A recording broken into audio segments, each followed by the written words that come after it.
우리 같이 기도드리겠습니다. 하나님 아버지 감사합니다. 우리들을 늘 주님의 길에서 벗어나지 않도록 도와주시고 우리와 함께 동행하면서 하나님 나라를 향한 정의의 나라, 평화와 사랑과 화해의 나라를 향하여 오늘도 열심히 살아가게 해주신 은혜를 감사합니다. 오늘 주일 예배 또 서로가 함께 모여 주님의 말씀을 나누고자 하오니 주여 성령으로 저희들과 이 시간 함께하여 주시옵소서. 예수님의 이름으로 기도를 드립니다. 아멘. 반갑습니다. 제가 7월 첫 주에 왔다가 매달 마지막 주에 한 번씩 오기로 했었는데 7월에 왔기에 두 번 오기가 또 그래서 8월 말에 와서 2달 만에 와서 뵙게 됩니다. 항상 돌아올 때마다 돌아오면 이렇게 순천으로 오게 되면 그 전에는 사실 제가 외국에서 살 때 한국으로 오면 서울밖에는 몰랐어요. 그래서 서울만 늘 마음속에 있었고 그리워졌는데 순천에서 4년 반 거의 5년을 살고 나서는 지금 이제 순천에 오면은 순천이라는 단어가 굉장히 그리워집니다. 어제 어떤 이제 돌아오는 중에 광주에서 누가를 만나가지고 뭐 여러 가지 이야기를 하다가 그런 이야기를 했어요. 그 은퇴하면은 어떻게 할 건가 그랬더니 자기는 순천에서 조그마한 집을 마련해서 살고 싶려고 합니다. 그래야지. 그 사람은 순천 사람이 아니에요. 여기를 잠깐 스쳐 지나갔던 사람인데 제가 그 말을 듣고도 갑자기 다시 이제 그 사람 만나고 이쪽 오면서 나도 그럴까? 이런 생각이 불현듯이 날 만큼 이 마음에 그리움이 항상 있습니다. 오늘 아침에 일찍 일어나가지고 제가 제일 좋아하는 저기 이마트 앞에 맥도날드 가가지고 혼자 맥모닝을 먹으면서도 창문을 바라보면서도 참 마음에 이렇게 추억과 그리움이 생긴다라는 그런 느낌을 받았습니다.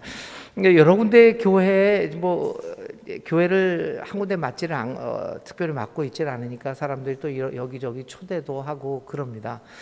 그래서 강연도 하고 설교도 하고 그러는데 사실 여기 예수 함께가 초청을 해서 설교한다고 그러면 굉장히 마음이 뜁니다. 설교 준비도 더 잘하게 되고 굉장히 한 4주 동안 어느 교회에서도 설교를 안 했어요. 코로나가 급해지면서. 그래서 예수 함께 예배를 유튜브로 드렸지 않습니까? 4주 동안 설교를 안 했어요. 그러다 보니까 습관이 돼가지고 사실 이택민 목사님이 이번 주 오시죠? 그래요. 네, 갑니다. 그러고 놓고서는 이거 오랜만에 설교를 준비하려니까 설교가 안 되는 거예요. 그래서 꾀가 나가지고 그러면 옛날에 했던 거를 하나 뽑아내야겠다. 다른 교회 가서는 그러기도 하거든요. 자기 표절을 하기도 해요. 그래서 이거 준비도 잘 안 되고 힘들고 그러니까 그냥 옛날에 했던 거 잘해서 각색해서 좀 해야겠다. 그리고 준비를 안 했죠.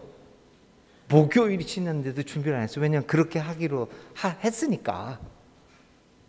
근데 목요일 날 밤에 아차 했어요. 내가 예수 함께 가지. 옛날 거 하면 그 사람들이 저거 전에 했던 것 같은데 라는 정신이 번쩍 나가지고는 그런데 금요일 날 토요일 날 솔직한 얘기를 해요. 이게 완전히 그래서 금요일 날 낮인가 오후 늦게 이 목사님한테 설교 제목하고 보냈어요. 사실 못 썼어요. 어저께 밤늦게까지 완성을 해서 오늘 새벽에 거의 완성이 이제 거의 새벽까지 끝냈어요. 이렇게 고백을 합니다.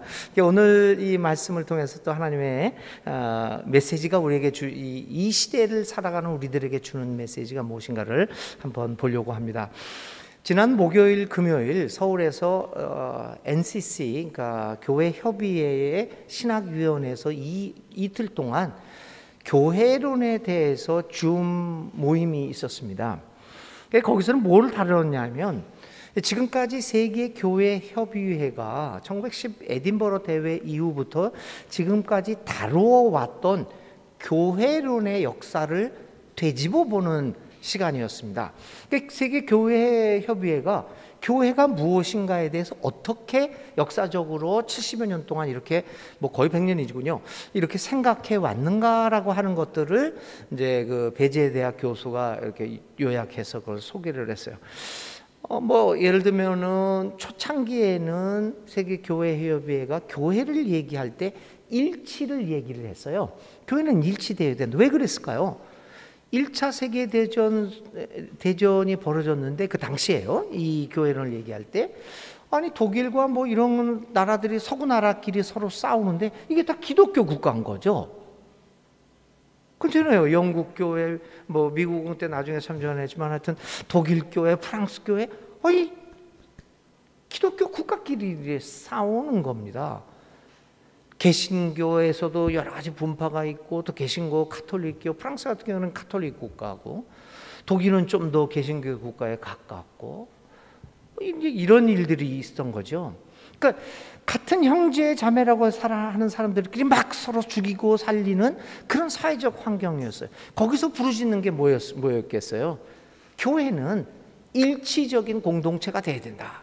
그래서 교회의 일치가 초창기에는 굉장히 많이 이제 부각이 되었죠. 뭐 그 후에 이제 선교적 교회라는 것들도 당시의 시대 상황이 많이 반영이 되었습니다. 그래서 세계 교회 협의회의 교회론들을 이렇게 보면 이 지금까지 연구해 온 교회론은 당시의 상황과 연관이 되어서 교회가 무엇인가를 생각을 해왔다는 겁니다. 다시 말하면 교회란 무엇인가? 라고 하는 것에 대한 질문은 당시의 시대가 요구하는 것이 무엇이었는가에 대한 것을 깨닫는 것과 관련이 있다는 겁니다. 교회는 세상과 딱 떨어져서 교회는 이것이다 라고 얘기할 수 있는 것이 아니라 당시의 시대적인 문제와 이 교회가 어떤 연관을 갖고 있느냐에 따라 교회에 대한 이해가 달라졌다는 것입니다. 교회는 물론 하나님의 부르심을 받아 거기에 응답하는 사람들이 모인 공동체입니다. 그러나 이러한 정의에도 불구하고 교회라고 하는 것은 그 시대의 문제에 응답하는 공동체가 교회라고 하는 것입니다. 그래서 세계교회협의회가 이야기하는 교회론의 역사를 살펴보면요, 뒤를 돌아다 보면 그때 당시의 세계가 당면하고 있던 문제들이 무엇이었는가 라고 하는 것을 생각해 볼 수 있다는 겁니다. 여러분들이 지금까지 신앙생활을 하면서 혹시 설교집들을 많이 사보셨을 거예요. 뭐 30년 전 설교 뭐 다 사보셨을 거예요. 근데 여러분들이 어떤 설교를 읽을 때 누가 쓴 설교인지도 모르고 언제 쓰여진 설교인지도 모르고 그 설교물을 읽어봤을 때 여러분이 그 설교를 통해서 이게 언제 된 건지는 모르지만 이 설교했을 때는 그 당시의 세계에 이런 문제가 있었겠구나. 그러니까 이 시대는 아마 1970년대에 쓰여진 설교일 것 같아 라고 짐작이 될 수 있어야 합니다. 근데 설교를 읽었는데 이게 오늘 2021년 한 설교인지 아니면 1930년도에 한 설교인지 분간이 안 돼요. 그건 좀 문제가 좀 있습니다. 그래서 이런 이 교회론이라는 것은 그 당시 문제들과 이렇게 씨름하면서 교회론과 신앙론이 형성이 되어 왔습니다. 그러면 오늘 우리 시대에서 존재하고 있는 교회는 어떤 문제들을 당면하고 있는가라고 하는 것을 생각해 보지 않을 수 없습니다. 오늘 현대 인류가 직면하고 있는 위기는 이전에 교회가 맞이했던 위기들과는 질적으로 다릅니다. 우리들이 맞이하고 있는 이 위기는 사실 교회와 신앙의 차원을 넘어서서 인류의 잘못된 가치관과 기술 사회의 부작용으로 초래된 것이 많이 있습니다. 기후위기, 생태계 파괴로 인한 창조세계의 위기가 대표적입니다. 이 기후 위기와 생태계 파괴로 인한 창조 세계의 파괴는 1910년대의 교회가 당면한 위기가 아니었습니다. 오늘 2021년도를 살아가고 있는 교회가 당면하고 있는 위기입니다. 그러므로 우리는 교회를 말하고 신앙인의 삶에 대해서 말하고자 할 때 이전에는 생각하지 못했던 문제, 이제 2021년도의 교회에 있어서는 창조세계에 대한 관심을 갖지 않고 교회를 한다는 것은 있을 수가 없다는 이야기입니다. 예를 들면 여러분, 노 플라스틱 운동 같은 게 있습니다. 근데 플라스틱을 사용하지 않는 것과 우리 교회 존재와 여러분들의 신앙과 뭔 상관이 있습니까? 신앙인으로 살아가는 것, 그리고 교회라고 하는 존재로 살아가는 것과 기후 위기에 응답하는 것이 어떤 연관성을 가지고 있을 수 있단 말입니까? 그런데 그것은 매우 당연한 일입니다. 신앙이 무엇이고 교회가 무엇인가라고 하는 논의는 반드시 그 시대가 경험하고 있는 위기와 연관을 가질 수밖에 없기 때문입니다. 그것이 교회의 역사가 우리에게 보여주고 있는 현상입니다. 그럼에도 불구하고 우리는 역사가 주는 교훈에 큰 관심을 기울이지 못할 뿐만 아니라 거기에서 교훈도 받지 못하고 있습니다. 정말 안타까운 일이 아닐 수 없습니다. 왜 교회가 오늘의 사람들, 특히 젊은 사람들과의 소통이 완벽하게 그리고 전혀 이루어지지 못하고 있는 것일까요? 한마디로 말하면 오늘의 시대가 경험하고 있는 위기의 문제들과는 전혀 상관없는 수십 년 전의 상황과 연결되어진 이야기들을 교회에서 하고 있기 때문입니다. 기리성 교수가 옛날에 낸 책인데 이번에 다시 재발간됐어요. 기리성 교수님은 지금 이제 강화다에서 심도학사라고 해서 이제 그 영성훈련센터도 운영하고 계시는 종교 철학, 종교학을 전공하셨던 분이죠. 그 기리성 교수가 쓴 책 중에 종교에서 영성으로라고 하는 아주 좋은 책도 있습니다. 아직도 교회 다니십니까? 라고 하는 책도 있어요. 그 아직도 교회 다니십니까? 라고 하는 책에서 나온 내용을 제가 저의 생각과 함께 엮어서 요약해서 이야기합니다. 기성 교수 생각 그렇고 저도 그렇고요. 현재 진행 중인 코로나19 사태는 탈종교 시대를 맞고 있는 종교, 특별히 그 가운데서도 그리스도교 기독교의 위기를 가속화하고 있습니다. 이 코로나19에서 가장 큰 타격을 받았던 종교는 불교가 아닙니다. 카톨릭도 가톨릭 교회도 아닙니다. 물론 가톨릭은 기독교이긴 하지만 가장 큰 타격을 받았던 종교는 개신교입니다. 그때 왜 이렇게 됐을까? 이 한국 개신교가 맞이하고 있는 위기에 대한 책임은 여러분들보다는 저와 같은 성직자들이나 교역자들, 목회자들의 책임이 훨씬 더 중요합니다. 그리고 우리들, 이 교역자들, 목회자들의 문제는 여러분들이 그렇게 생각하시겠죠? 개신교가 이렇게 추락하게 된 것은 목사들이 돈을 너무 좋아한다. 여자 문제가 있다. 도덕적으로 일탈이 됐다. 그래서 교회가 신뢰를 잃었다라고 생각할 수도 있습니다. 물론 그것도 이유는 있습니다. 그러나 여러분, 한국 개신교의 위기는 몇몇 목회자들의 도덕적 일탈이나 언행의 불일치나 권위주의 같은 그런 것보다는 그들이 전하고 가르치는 기독교 신앙의 이해와 이해 자체와 메시지에 있는 것입니다.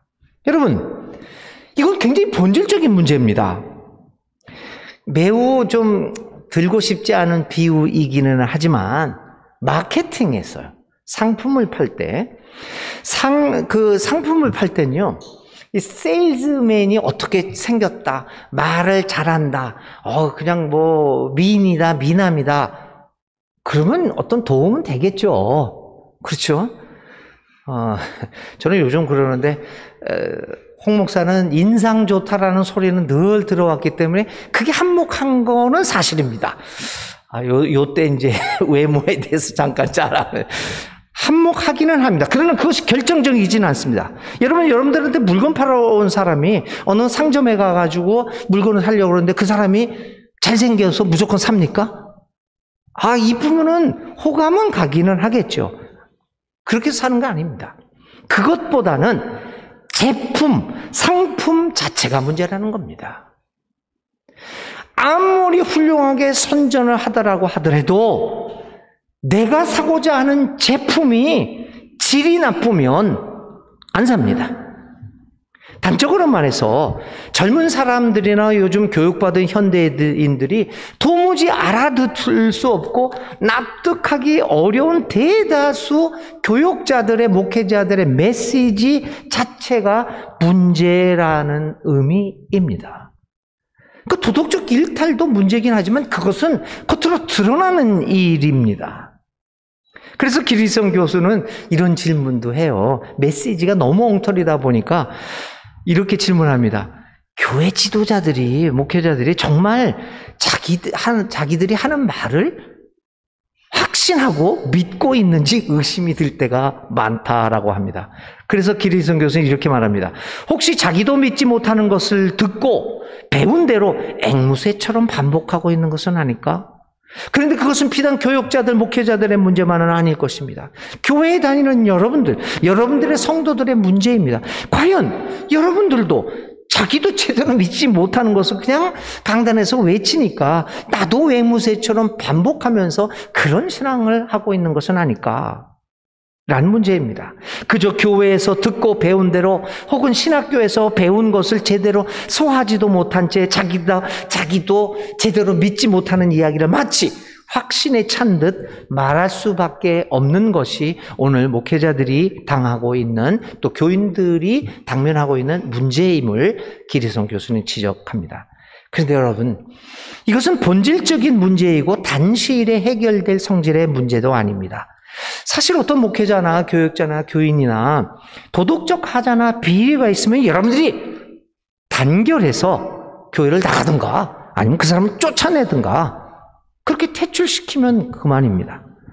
그런데 메시지가 문제라고 하면, 그리고 하나님과 예수님을 이해하는 방식과 언어가 문제라고 하면 이는 여러분 문제가 심각합니다. 왜냐하면 여기서 나와서 A에서 나와서 B로 간다고 해도 결국 만나는 거는 똑같은 모습이기 때문입니다. 그래서 그것이 본질적인 문제가 심각하게 된다는 것입니다. 여러분, 이렇게 해서 어디든 가든 대동소이한 소통하지 못하는 교회를 만들어가게 됩니다. 오늘의 세계와 오늘을 살고 있는 사람들과 소통이 되지 않는 메시지는 아무 소용이 없는 죽은 것이나 다름이 없습니다. 그것은 존재의 이유를 상실하게 됩니다. 성경의 이야기나 교회의 가르침과 교리가 납득이 안 가다 보니 무조건 믿어야 한다는 묻지마 신앙이 한국교회에 판을 치고 있죠. 생각이라는 것을 하지 못하게 하고 묻지도 따지지도 않는 신앙이 참 신앙으로 간주되고 있는 것이 우리나라 대다수 교회의 모습이 아니라고 누가 말할 수 있겠습니까? 목사님의 말을 무엇이든지 하나님의 말씀으로 복종하는 것이 신앙으로 통하게 되고, 그러한 맹종이 맹신을 낳게 되고, 맹신은 잘못된 확신을 낳고 그 그릇된 확신이 광신을 낳게 됩니다. 그런데 여러분, 진정성 있는 신앙은 이렇지 않습니다. 진정성 있는 신앙은 정직합니다. 그래서 정직한 신앙은 묻고 의심하고 고민하는 것으로부터 옵니다. 의심과 비판을 두려워하고 배관시하는 신앙은 결국 관습적 신앙, 그야말로 믿기 위해서 믿는 신앙, 사회생활의 일부가 된 교회 생활을 위한 신앙이 되고 맙니다. 그런 생명 없는 신앙과 교회 생활, 진정성 없는 맹목적인 신앙과 교회 생활로부터 과연 우리는 탈출할 수 있을까요? 그런 용기가 있을까요? 그런 의미에서 코로나19는 우리에게 그런 기회와 어떤 면에서는 용기를 주고 있기도 합니다. 교회와 세계의 관계가 역동적인 것처럼 시대와 환경에 따라 교회에 주어지는 사명과 역할도 변할 것입니다. 시대와 상황에 맞는 성서적이고 신앙 고백적인 교회론을 고민해 보는 것이 코로나 위기 시대를 살아가는 오늘의 그리스도인들의 책임이 될 것입니다. 그러면 이러한 의미에서 우리는 어떤 교회론과 신앙론을 만들어 가야 하는 것입니까? 그것을 오늘의 본문에서 예수님은 한마디로 얘기합니다. 하나님의 계명을 이어나가는 교회, 하나님의 계명을 이어나가는 신앙이라고 말씀하고 있습니다. 그리고 그런 의미에서 예수님은 당시의 바리새파 사람들을 비롯한 종교 지도자들을 향하여 그들은 하나님의 계명을 버리고 인간의 전통을 따랐다고 질책하고 있습니다. 오늘 읽은 본문의 말씀이 그거 아닙니까? 마가복음 7장 6절부터 8절까지 아닙니까? 너희는 하나님의 계명을 버리고 사람의 전통을 지키고 있다. 우리는 오늘의 본문을 통하여 교회의 위기는 하나님의 계명을 뒷전에 두고 오히려 사람의 전통을 앞세움으로부터 비롯되고 있음을 알게 됩니다. 자, 예수님이 오늘 너희들은 하나님의 계명을 버리고 사람의 전통을 따른다라고 하는 이 질책이 나오게 된 배경은 어떻습니까? 그 오늘의 우리가 읽지는 않았지만 오늘에게 주어진 성서 정과의 일부죠. 바리새파 사람들과 예루살렘에서 나온 율법학자 몇 사람이 예수의 제자들 가운데서 몇 사람이 부정한 손, 곧 씻지 않은 손으로 빵을 먹는 것을 봅니다. 그래서 그들은 예수님께로 몰려옵니다. 그리고 따지듯이 묻습니다. 왜 당신의 제자들은 장로들이 전하여 준 전통을 따르지 않고 부정한 손을 씻지 않고 음식을 먹습니까? 여러분들 알다시피 바리새파 사람들과 모든 유대 사람들은 장로들의 전통, 그러니까 정결법을 지킵니다.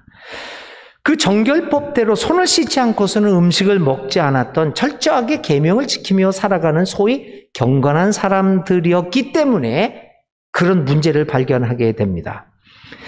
그들은 정결 예식을 거치지 않고서는 그 어떤 물건도 사용하지 않았습니다. 이들은 경건한 생활을 위하여 온갖 정성을 다하던 사람들이었습니다. 사실 바리새파 사람들은 오늘 우리가 상상하는 것처럼 고약한 사람들이 아닙니다. 어쩌면 그들은 친절하고 온화하고 다정하고 예의 바른 모습을 갖춘 사람들이었을 것입니다.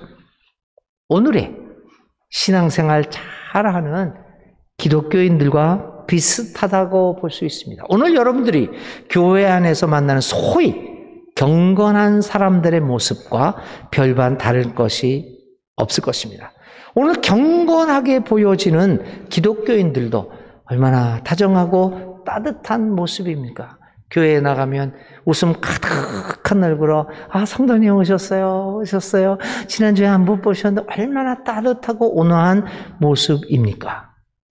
그런데 예수님은 그런 사람들을 질책하셨습니다. 이유는 한 가지입니다.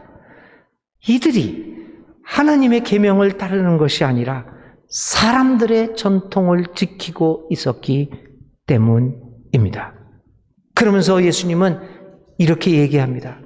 그런 것은 겉으로는 믿는 것 같아도, 그러니까 입술로는 공경하는 것 같아도 실제로는 믿는 것이 아니다. 마음은 내게서 멀리 떠나 있는 것이다. 오늘의 성경 말씀 보면요. 그렇게 평가하고 계십니다. 그뿐만 아닙니다. 이것은 거짓으로 예배하는 것이다. 헛되이 예배하는 것이라고 비판하고 계십니다. 참 이해하기 어려운 말씀입니다. 바리새파 사람들이 하나님을 진정으로 예배하기 위하여 하나님의 계명인 정결법, 손 씻기 등을 철저하게 지킨 것이 아닌가요? 이게 어찌된 일입니까? 하나님을 제대로 예배하기에 손을 열심히 씻었는데 왜 그걸 가지고 예수님은 뭐라고 하는 겁니까? 이해가 되지 않습니다. 우리도 그렇지 않습니까? 교회를 섬기고 하나님 섬기기 위해서 새벽 기도부터 11조에다 뭐다 얼마나 많이 했습니까? 그런데 나보고 예수님이 넌 헛되이 예배 드리고 있다. 너무나 억울하지 않습니까? 하나님의 계명을 나는 지킨다고 했는데 왜 나보고 사람의 전통을 지켰다고 이렇게 말씀하시니 일견 억울한 면이 없지 않아 있습니다. 그런데 그게 그렇지 않습니다. 하나님의 계명인 정결법은 여러분들이 이것들을 생각하죠. 하나님이 정결법을 세웠다 그래요. 그 하나님이 세운 그 하나님의 계명인 정결법은 누구를 위한 겁니까? 하나님을 위한 것이 아닙니다. 우리가 착각하는 게 있어요. 우리가 예배당에 나오고 하나님의 계명을 지키는 건 하나님을 위한 것이다.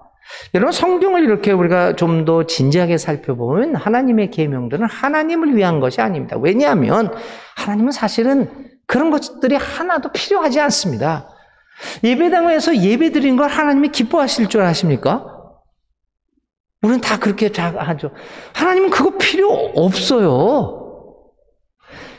여러분들이 예배 안 드린다고 해서 하나님이 슬퍼하거나 낙심하거나 그러지 않습니다. 사람들이 나를 예배 안 하니까 나는 살고 싶지 않아. 그러지 않습니다. 하나님은 필요한 것이 없으십니다. 그럼 왜 예배를 하라고 그러고 정결법을 세웠습니까? 사람을 위한 겁니다. 정결법을 세운 이유는 오직 한 가지. 당시 위생적이지 못한 당시의 상황에서 사람의 건강, 즉 생명을 보호하기 위한 조치입니다. 이게 우리가 착각을 하고 있는 거죠. 모든 하나님의 계명이 그렇습니다. 우리들이 오해하고 있는 것 중에 매우 잘못된 것 하나가 계명의 목적입니다. 계명은 하나님을 위한 것이 아닙니다. 그것은 철저히 사람을 위한 것입니다. 그런데 사람들은 시간이 감의 흐름에 따라 하나님의 계명의 본래적인 목적과 방향성을 망각하고 그것을 마치 하나님을 위한 것인 양 만들어갔고 급기야는 계명에 사람을 위한 본래의 목적을 상실하고 억압적인 것으로 만들어 갔습니다. 그것이 오늘 예수님이 말하는 사람의 전통입니다. 전통은 본래의 목적을 잊어버리고 다른 목적을 만들어낸 것입니다. 하나님을 위한다는 명분 하에서 종교적, 사회적, 그리고 정치적 지배자들에게 유리한 것들로 만들어갔습니다. 하나님을 위한다는 명목으로 고위층들의 지배를 강화하는 목적으로 변절되어 버렸습니다. 그것이 하나님의 계명을 사람의 전통으로 만들어버린 과정이었습니다. 그래서 이제는 하나님의 계명의 본질을 생각하는 것 없이 굳어져 버린 사람의 전통을 지켜가는 것이 신앙의 본질처럼 왜곡되고 말았습니다. 예를 들어 봅시다. 우리가 가장 잘 알고 있는 안식일 계명입니다. 하나님은 왜 우리에게 안식일 계명을 주셨을까요? 나한테 와서 제물도 바치고 제사도 드리고 하루 종일 하나님 앞에서 우리가 애교도 부리고 춤도 추고 찬양도 하고 기타 치고 이렇게 노래 부르라고 그러기 위해서 안식일을 만들었습니까? 하나님을 위해서 만들었습니까? 아닙니다. 하나님은 왜 그 안식일법을 주셨냐면 당시 휴식이 없는 강제 노동을 하고 있는 사람들에게 노예 사회에서 농노 사회에서 휴식을 주기 위한 겁니다. 사실 안식일을 만드신 것은 교회에 가서 마치 노동하듯이 하루 종일 교회 안에 머물면서 평일보다도 더 열심히 교회 가서 일하라고 만든 것이 아닙니다. 여러분 착각하지 마세요.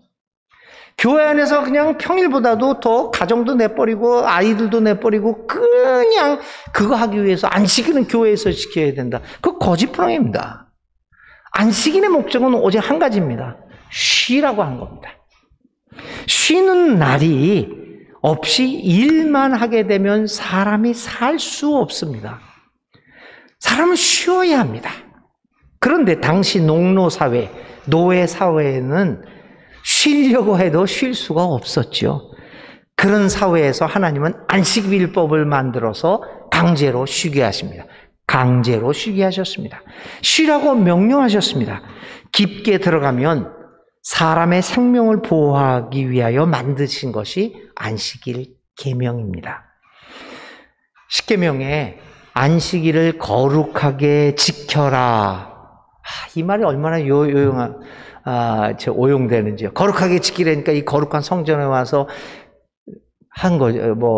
하루 종일 일하라고. 혹시 또 여러분들이 가서, 그날은 하필이면 또 가족들하고 좀 놀러 갈 길이 있어서 청소년 아이들하고 이렇게 또 가서 이렇게 가면 거룩하게 못 지켰다고. 왜냐하면 십계명에 거룩하게 지키라고 있잖아요. 그러네 여러분. 이 안식일을 거룩하게 지켜라고 하는 말의 의미가 뭡니까? 그 말을 우리가 다시 한번 성경의 정신에서 출발해서 다른 말로 얘기하면 이렇게 말할 수 있습니다. 거룩한, 내가 만든 것이기에 거룩한 너희의 생명을 보호하고 지켜라. 너 안식일을 안 지켜서 계속 노동만 하고 계속 일만 하면 너 그 거룩한, 내가 만든 거룩한 생명이 죽을 수밖에 없다. 그러니 거룩한 인간의 생명을 보호하고 지켜라. 안식일을 거룩하게 지켜라라고 하는 계명 속에서 우리는 사람을 위한 하나님의 사랑의 목소리를 듣습니다. 나의 생명만이 아니라 나의 이웃들의 생명까지도 그 거룩한 생명을 보호하기 위해서 우리는 안식일을 거룩하게 지켜야겠다는 말을 받아들이게 됩니다. 그런데 인간은 거룩하게 지키라고 하는 계명을 신을 위한 봉사와 헌신으로 해석하고 그렇게 전통을 만들어 갔습니다. 그래서 안식일이 오히려 거룩한 신을 섬기기 위하여 더욱 고된 노동과 희생을 감내해야만 하는 인간의 전통으로 자리 잡혔습니다. 그래서 쉬면서 거룩한 인간의 생명을 지키기 위하여 만들어진 하나님의 계명이 오히려 인간들에게 괴로움을 주는 전통이 되어 버렸습니다. 이런 경우로 여러분 주객전도라는 말로 표현합니다. 결국 주인 하나님의 계명이 객인 인간의 전통으로 뒤바뀌는 일이 발생하게 되었습니다. 이래서는 안 됩니다. 이런 전도 현상에 대하여 야고보는 이렇게 얘기합니다. 그러므로 더러움과 넘치는 악을 모두 버리고 온유한 마음으로 여러분 속에 심어주신 말씀을 받아들여야 합니다. 그 말씀에는 여러분의 영혼을 구원할 능력이 있습니다. 말씀을 행하는 사람이 되십시오. 그저 듣기만 하여 자신을 속이는 사람이 되지 마십시오. 그러나 완전한 율법, 곧 자유를 주는 율법을 잘 살피고 끊임없이 그대로 사는 사람은 율법을 듣고서 잊어버리는 사람이 아니라 그것을 실행하는 사람인 것입니다. 이런 사람은 그가 행한 일에 복을 받을 것입니다. 율법은 듣기 위한 것이 아니라 실행하기 위한 것입니다. 그런데 사람들은 그 주객이 전도돼서 실행을 하지 않고 듣기만 합니다. 인간의 전통에만 매달립니다. 이제 오늘의 시대는 우리에게 새로운 교회론과 신앙론을 만들어갈 것을 요구하고 있습니다. 오늘의 시대가 맞고 있는 위기를 보면서 이에 대하여 할 말이 있는 교회와 신앙인이 되어야 합니다. 위기를 외면하지 말고 인간의 전통이 아니라 하나님의 계명이 무엇을 말하고 있는가를 진지하게 성찰해 보아야 합니다. 오늘 우리는 하나님의 계명을 인간의 전통으로 뒤바뀌어 놓았습니다. 사람을 사랑하는 것이 하나님을 사랑하는 것이며 그것이 하나님의 계명이지만 우리는 그것을 교리 혹은 교회의 가르침이라는 인간의 전통으로 왜곡시켜 놓았습니다. 그래서 소수자들을 혐오하고 차별합니다. 이웃 종교인들을 경멸하고 정복의 세상으로 삼고 있습니다. 교회의 조직과 교회의 번성만을 위하여 이 사회의 공동적인 이익을 외면합니다. 그리고 그것이 하나님을 섬기는 방법이며 교회를 위하는 것이라고 강변합니다. 하나님의 계명을 사람의 전통으로 대치시켜 놓은 것의 결과입니다. 교우 여러분, 올바른 교회와 신앙은 이런 것이 아닙니다. 사랑을 기본으로 하는 하나님의 계명을 따르는 것이 진정한 교회와 신앙입니다. 곰곰이 생각해 봅시다. 하나님 아버지께서 보시기에 깨끗하고 흠이 없는 경건은 고난을 겪고 있는 고아들과 과부들을 돌보아주며 자기를 지켜서 세속에 물들지 않게 하는 것입니다. 여러분, 사람의 전통으로 변해버린 하나님의 계명을 제대로 발견하고 회복할 때 교회론과 신앙은 올바른 자리매김을 하게 될 것입니다. 그렇게 될 때 우리가 살고 있는 이 땅 위에 오늘의 또 다른 성서 정가의 본문인 아가서가 말하는 것처럼 이 땅에 겨울은 지나고 비도 그치고 비구름도 거치고 꽃 피고 새들이 노래하는 계절이 돌아올 것입니다. 비둘기 우는 소리가 우리 땅에 들리고 무화과 나무에는 푸른 무화과가 열려있고 포도나무에는 활짝 핀 꽃이 향기를 내뿜게 될 것입니다. 그것이 오늘 하나님의 계명을 따르라고 하는 예수님의 말씀에서 나타난 교회와 신앙의 모습일 것입니다.